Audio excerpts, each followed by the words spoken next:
Hi అండి, అందరికీ నమస్కారం. వెల్కమ్ టు విజయలక్స్. ఈరోజు వీడియోలో మ్యాంగో కేక్ అయితే తయారు చేశాను అనమాట. టేస్ట్ అయితే అదిరిపోయింది. సాఫ్ట్గానే చాలా బాగా కుదిరింది. మనకి ఈ మ్యాంగో సీజన్ ఇప్పుడే కాబట్టి ఎండాకాలంలోనే మామిడికాయతో ఇట్లా వెరైటీగా కేక్ అయితే తయారు చేసుకోవచ్చండి. చాలా బాగుంటుంది, సింపుల్గా చాలా బాగుంటుంది అనమాట. సో ఫస్ట్ అయితే ఒక 2 కప్పుల బొంబాయి రవ్వనైతే తీసుకున్నానండి. ఒక మిక్సీ జార్ తీసుకొని మిక్సీ జార్లోకి అయితే తీసుకోవాలన్నమాట. సో మెత్తగా అయితే మిక్సీ పట్టుకోవాలండి. సో ఇప్పుడు ఇందులోకి వచ్చేసి ఒక కప్పు నిండా పంచదార, ఇంకా స్వీట్ ఎక్కువ కావాలంటే ఇంకో అరకప్పు కూడా వేసుకోవచ్చు. సో నేను 2 కప్పులకి 1 కప్పు పంచదార అయితే వేసుకున్నాను అనమాట.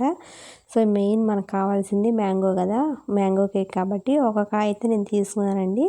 ఇట్లా చిన్న చిన్న ముక్కలుగా కట్ చేసుకొని మిక్సీ జార్లో తీసుకోవాలన్నమాట. ఇప్పుడు చూడండి, ఈ బొంబాయి రవ్వను పంచదార ఇట్లా మెత్తగా అయితే పొడి కొట్టుకోవాలి. సో ఇప్పుడు ఇదంతా కూడా ఒక గిన్నెలోకి అయితే తీసుకుంటున్నాను. మనకి కలుపుకోవడానికి వీలుగా ఉన్న గిన్నెలో తీసుకుంటే బాగుంటుందన్నమాట. సో ఇప్పుడు నేను అదే మిక్సీ జార్లో కట్ చేసుకున్న మామిడికాయ ముక్కలు తీసుకొని వేసుకుంటున్నాను. ఇది కూడా కొంచెం మెత్తగా పేస్ట్ లాగా పట్టుకోవాలి. సో చూసారు కదా, ఇట్లా పట్టుకుంటే సరిపోతుంది. ఇప్పుడు ఈ పేస్ట్ అంతా కూడా, ఈ మామిడికాయ ఈ గుజ్జు అంతా కూడా ఇందులో వేసుకోవాలన్నమాట. సో ఇంత కరెక్ట్గా సరిపోతుందండి. ఒక కాయ అయితే 2 కప్పులు బొంబాయి రవ్వకి కరెక్ట్గా సరిపోతుంది.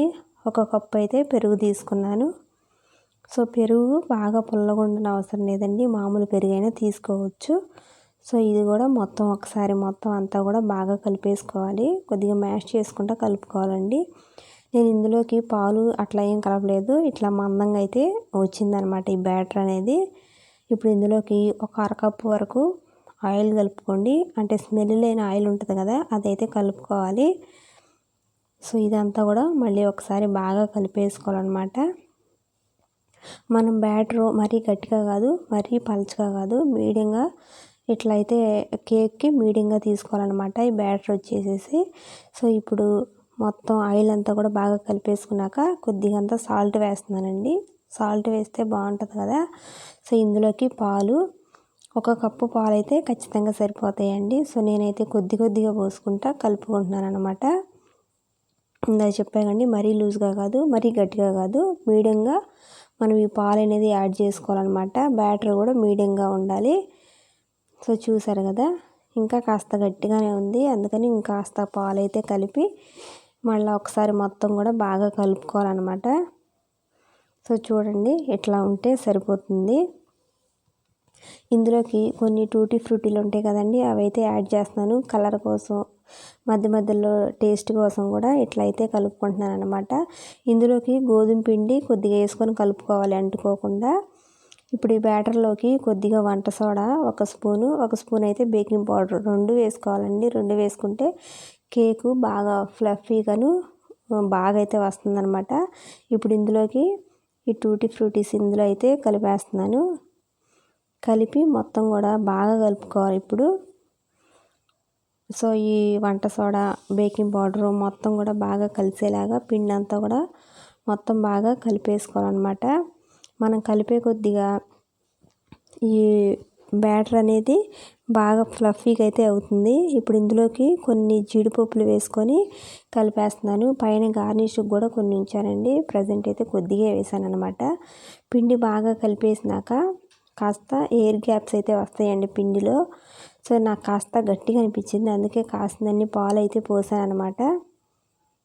చూడండి, కలిపేటప్పుడు మనకు అర్థమవుతుంది, ఈ బేకింగ్ పౌడర్ వల్ల పిండి మధ్యలో ఇట్లా ఎయిర్ గ్యాప్స్ అనేవి వస్తాయి అన్నమాట. ఫ్లఫీగానే చాలా బాగా వస్తుందండి కేకు. సో బ్యాటర్ కాస్త లూజ్ అయినట్టు ఉంది చూడండి. సో ఇట్లయితే ఉండాలన్నమాట, ఫ్లఫీగా పిండి కలిపేటప్పుడే మనకు అర్థమవుతుంది. సో ఈ విధంగా మనం కలుపుకుంటే సరిపోతుంది అనమాట. ఇప్పుడు వేరే గిన్నె తీసుకోవాలండి. వేరే గిన్నె తీసుకొని కాస్త అంత ఆయిల్ వేసుకొని, ఆయిల్ మొత్తం కూడా ఇట్లా గిన్నె నిండా అయితే స్ప్రెడ్ చేసుకోవాలన్నమాట. పైన అయితే కాస్తంత గోధుమ పిండి కానీ మైదా పిండి కానీ ఏదైనా వేసుకోవచ్చు, మన దగ్గర ఉన్నది. నేను కొంచెం గోధుమ పిండి వేసి మొత్తం చేతితో కలపకుండా ఈ గిన్నె పట్టుకొని ఇట్లా ట్యాప్ చేసుకుంటే మొత్తం అయితే స్ప్రెడ్ అయిపోతుంది అనమాట. సో ఇట్లా వేయడం వల్ల కేక్ అనేది అతుక్కోకుండా ఈజీగానే ఊడొచ్చేస్తుంది. సో ఇట్లా అయితే తయారు చేసుకొని పెట్టుకున్నాను ఒక గిన్నెని. ఇప్పుడు ఈ బ్యాటర్ అంతా కూడా ఇందులో వేసేసుకోవాలి. సో ఇందులో వేసుకొని మళ్ళీ ఇంకా మనం ఏం కలుపుకోకూడదండి. డైరెక్ట్గా ఇట్లా వేసేసుకొని పొయ్యి మీద పెట్టేసుకోవాలి. గంటతో మాత్రం అస్సలు కలపొద్దు ఇట్లా వేసుకున్న తర్వాత. సో చూడండి ఇట్లా వేసి ఒకసారి ఇట్లా ట్యాప్ చేసుకుంటే మధ్యలో గ్యాప్స్ ఏమి లేకుండా కేక్ అనేది బాగా వస్తుంది. సో 1-2 సార్లు ఇట్లా ట్యాప్ చేసుకోండి. సో పైన అయితే కొన్ని టూటీస్ వేసుకుంటున్నాను కలర్ కోసం.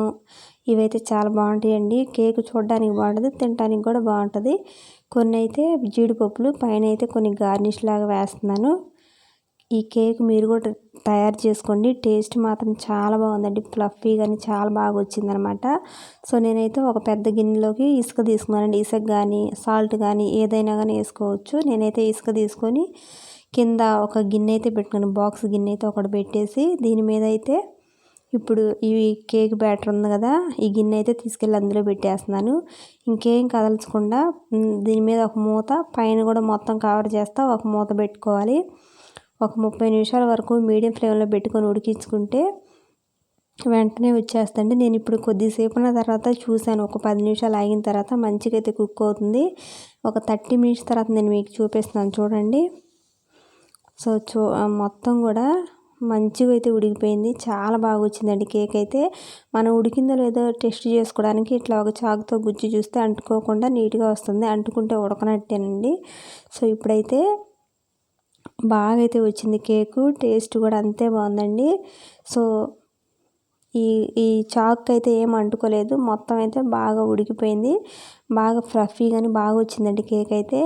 కేక్ అయితే నేను ఒక గంట సేపు ఆరిపోయిన తర్వాత తీస్తున్నాను అనమాట ఇప్పుడు. సో ఆరకుండా తీస్తే మన కేక్ అనేది నీట్గా రాదు, కట్ అయిపోతుంది అనమాట. సో మంచిగా ఆరిన తర్వాత నేనైతే చుట్టూరు ఇట్లా అనేసేసి తీసేస్తున్నాను. కేక్ మాత్రం చాలా బాగా వచ్చిందండి. టేస్ట్ మాత్రం అదిరిపోయింది అనమాట. మ్యాంగో కేకు ఈజీగా చేసుకోవచ్చు, ఎక్కువ టైం ఏం పట్టదండి. సో మనం ఉడకటానికే టైము, ఈ బ్యాటర్ కలుపుకోవడానికి పెద్ద టైం ఏం పట్టదు అనమాట. చాలా టేస్ట్గా ఉంటుంది, చాలా బాగుంటుంది. సో ఒక 2-3 సార్లు ఇట్లా గట్టిగా ట్యాప్ చేస్తే, మరీ గట్టిగా వద్దు, మీడియంగా ఇట్లా ట్యాప్ చేస్తే ఈజీగానే ఊడొచ్చేస్తుంది అనమాట. చూసారు కదా ఎంత సాఫ్ట్గా ఎంత బాగా వచ్చిందో. సో నీట్గా అయితే వస్తుంది. మ్యాంగో కేక్ అయితే బాగుందండి. అంత టేస్ట్గా ఉందంటే అంత టేస్ట్గా ఉందన్నమాట. అదిరిపోయింది. సో మొత్తం అయితే కట్ చేసి నేను చూపిస్తాను. సో మనమైతే సీజనల్గా ప్రతిసారి ఎప్పుడు పడితే అప్పుడు చేసుకోవడానికి కుదరదు కదా. ఇట్లా మ్యాంగో సీజన్ అప్పుడే ఇట్లా చేసుకుంటే చాలా బాగుంటుందండి. పిల్లలకు కూడా ఇట్లా చేస్తే బాగా నచ్చుతుందన్నమాట. సో చూడండి మొత్తం కూడా లోపలంతా కూడా బాగా ఉడికింది. ఫ్లఫీగా సాఫ్ట్గా చాలా బాగా కుదిరిందండి. సో ఈరోజు వీడియో అయితే ఇంతే అనమాట. అండ్ కొత్తగా మా ఛానల్ని చూస్తున్నా, ఆల్రెడీ చూసేవాళ్ళైనా సరే వీడియోని లైక్ చేసి మా ఛానల్ని సబ్స్క్రైబ్ చేస్తారనైతే అనుకుంటున్నానండి. సో వేడివేడిగా మ్యాంగో రవ్వ కేక్ అయితే రెడీ అయిపోయింది అనమాట. చూసారు కదండి ఎంత బాగుందో కేకు. సో ఒకసారి మీరు కూడా ట్రై చేసి చూడండి, చాలా బాగుంటుందన్నమాట. సో ఈరోజు వీడియో అయితే ఇంతేనండి. వీడియో నచ్చితే లైక్ చేయండి. బాయ్.